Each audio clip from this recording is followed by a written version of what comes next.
Assalamualaikum warahmatullahi wabarakatuh. Sampai paham, memaafkan orang lain bukan untuk mereka, tapi untuk kepentingan kita. Kenapa kita mesti maafkan orang lain? Karena kita pengen bahagia dan takkan pernah kita bahagia sebelum kita menghilangkan rasa dendam. Itu alasan yang pertama. Yang kedua, kita juga pernah salah dan kita juga pernah dimaafkan. Nggak ada salahnya kita memaafkan kesalahan orang lain. Kemudian yang ketiga, memaafkan kesalahan orang bikin hati kita lebih legowo, jauh lebih nyaman. Nah, persoalannya adalah bagaimana kalau setiap orang itu menyakiti kita. Maka coba scan cara atau pikiran serta perasaan kita. Jangan terlalu cepat tersinggung karena itu akan menyakiti kita. Kalau bahasa anak mudanya, kita nggak boleh terlalu baper. Artinya tidak perlu semua orang sepakat dengan kita karena nggak semua orang juga penting bagi kita. Dan nggak perlu semua hal itu harus kita dapatkan karena ada hal-hal di sana kesabaran kita yang akan menjadi pedoman. So, berusahalah memaafkan setiap orang yang salah, maafkan setiap air mata yang menetes karena itu akan melegakan kita. Kalau seandainya ada orang-orang yang suka menyakiti kita, jangan sungkan untuk tinggalkan mereka. Umar bin Khattab pernah berkata, tinggalkan setiap orang yang menyakitimu karena itu akan membuat dia berdosa dan kamu selalu terluka. Ya, kalau kita sabar, kalau kita nggak sabar kita juga balas. Kalau kita balas kita juga berdosa. So, hati-hati ya, tahan diri. Kita memaafkan bukan karena kita itu nggak bisa untuk bergaul. Kita maafkan karena kita punya pengendalian diri. Orang yang beriman adalah orang yang sanggup membalas, tapi dia memilih untuk memaafkan karena dia punya pengendalian diri. Semoga bermanfaat. Nah, oke, di sini like, share video saya ini, follow kanal saya ini, dan sampai paham. Assalamualaikum warahmatullahi wabarakatuh. Assalamualaikum warahmatullahi wabarakatuh. Sampai paham. Sholat sambil duduk karena sakit, niatnya beda nggak? Oke, jangan skip video ini. Aku jelaskan cara sholat dalam keadaan duduk ya. Jadi kalau kita lagi sakit kaki atau sakit badan, shollu qaiman, sholatlah dalam keadaan berdiri. Fa illam tastati fa qaidan. Kalau nggak bisa ya duduk aja. Fa illam tastati fa ala jam. Kalau nggak bisa baring miring ke kanan dan upayakan kanan itu kiblat. Jadi miring itu dadanya yang ke kiblat. Fa illam tastati fa mustalqiyan. Kalau nggak bisa ya telentang. Kalau telentang itu kakinya ke kiblat, kemudian kepalanya ada bantal, dinaikin kepalanya sehingga wajahnya yang ke kiblat. Nah, untuk niatnya tidak ada pakai cara duduk. Niatnya tetap seperti biasa. Sengaja aku misalnya sholat subuh 2 rakaat fardu atasku karena Allah.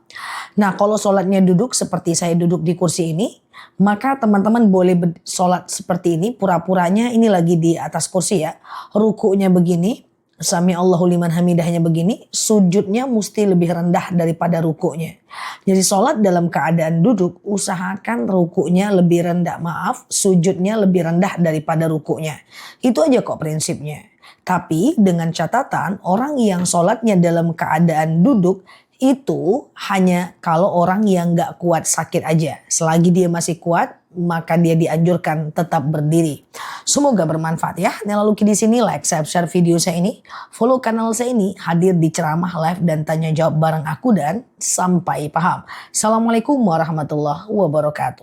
Assalamualaikum warahmatullahi wabarakatuh. Sampai paham. Kalau puasa Daud disengaja hanya Senin, Rabu, Jumat, Sabtu, Minggu nggak puasa, boleh nggak? Oke. Sebelum aku jelasin, aku jelaskan dulu apa itu puasa Daud ya. Puasa Daud itu adalah puasa umatnya Nabi Daud pada masanya yang masih dipakai pada masa Rasulullah. Karakter puasanya adalah sehari puasa, sehari tidak. Sehari puasa, sehari tidak. Sehari puasa, sehari tidak. Rasulullah pernah bersabda, andaikan diwajibkan, aku akan wajibkan puasa Daud untuk umatku. Tapi karena itu syariatnya umatnya Nabi Daud, maka aku wajibkan puasa Ramadan untuk umatku dan kusunnahkan puasa Daud untuk umatku. Jadi puasa Daud itu adalah sehari puasa, sehari tidak. Sehari puasa, sehari tidak. Sepanjang hayat, sepanjang hidup, sepanjang tahun. Kecuali saat Ramadan dan saat haram berpuasa. Nah, pertanyaannya beliau ini merencanakan nih ya Senin, Rabu, Jumat. Tapi Sabtu Minggu beliau nggak puasa. Boleh nggak sih seperti itu? Jawabannya nggak boleh diniatkan seperti itu. Karena karakter puasa Daud itu diusahakan untuk tetap stay tune di sehari puasa, sehari tidak. Sehari puasa, sehari tidak. Makanya teman-teman tidak boleh dari awal sengaja niatnya untuk dibedah seperti itu. Sabtu Minggu aku pokoknya nggak puasa. Disengaja nggak boleh. Toh pada akhirnya kalau kita berusaha sehari puasa, sehari enggak. Sehari puasa, sehari enggak. Kalau batal boleh kok karena dia tetap tidak wajib. Cuman diniatkan dan direncanakan seperti tadi udah nggak bisa. Karena tabiinya puasa Daud sehari puasa, sehari tidak sepanjang tahun. Toh kalau seandainya kita puasanya Sabtu pengen batal nggak masalah karena itu kan tetap sunnah, tapi disengaja dengan karakter yang seperti itu ya nggak boleh. Oke, semoga bermanfaat. Yang oke di sini like, share video saya ini, follow kanal saya ini, hadir di live ceramah dan tanya jawab bareng aku dan sampai paham. Assalamualaikum warahmatullahi wabarakatuh. Assalamualaikum warahmatullahi wabarakatuh. Sampai paham. Masih seputar puasa Daud nih. Aku coba jelasin ya. Bagaimana kalau puasa Daudnya berbenturan dengan Jumat dan Sabtu. Katanya nggak boleh Jumat dan Sabtu sendiri. Oke. Sebelum aku jawab, aku jelaskan dulu bagi yang kepengen puasa Daud adalah puasa yang sehari puasa sehari enggak. Sehari puasa sehari enggak. Sehari puasa sehari enggak sepanjang tahun. Niatkan karena Allah, bukan untuk kesehatan doang atau untuk diet dan seterusnya. Puasa Daud ini puasa yang nomor 1 di antara ekosistem puasa sunnah, puasanya itu besar pahalanya. Bahkan saking bagusnya puasa Daud, kalau teman-teman udah rajin Yaumul Bid, udah rajin Senin Kamis, dan sekarang ingin Daud, udah nggak usah puasa Senin Kamis, nggak usah puasa Yaumul Bid, fokus aja ke puasa Daudnya sepanjang tahun.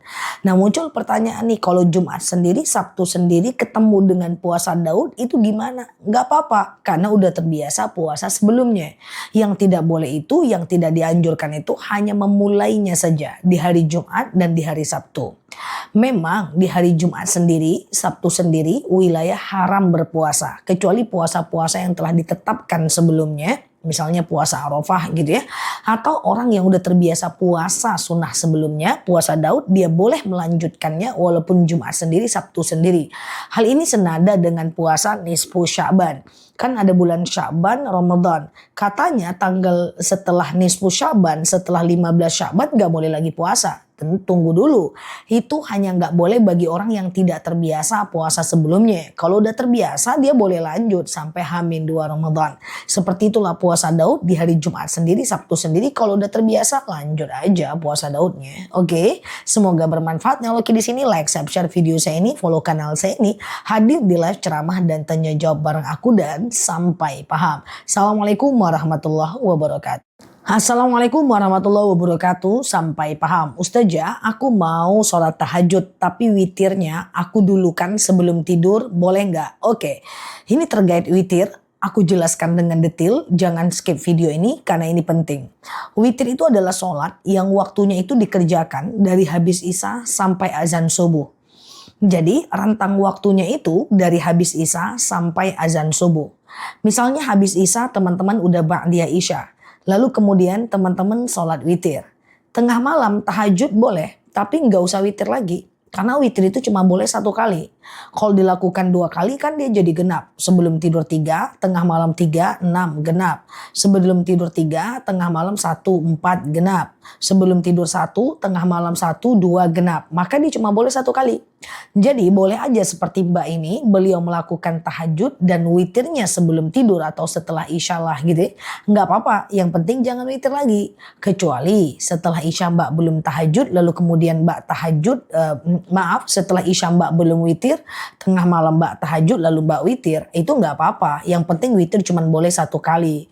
Ingat batas witir adalah azan subuh. Selagi belum azan subuh masih bisa sholat witir 1 atau 3 rakaat lah. Kalau mau 3 rakaat 1 kali salam, sengaja aku sholat witir 3 rakaat sunnah atasku karena Allah. Rakaat 1 berdiri, rakaat kedua berdiri, rakaat ketiga tahiyat akhir.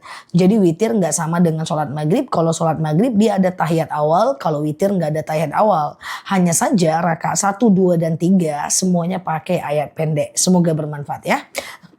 Nah, Lucky di sini like, share video saya ini, follow kanal saya ini, hadir di live ceramah dan tanya jawab bareng aku dan sampai paham. Assalamualaikum warahmatullahi wabarakatuh.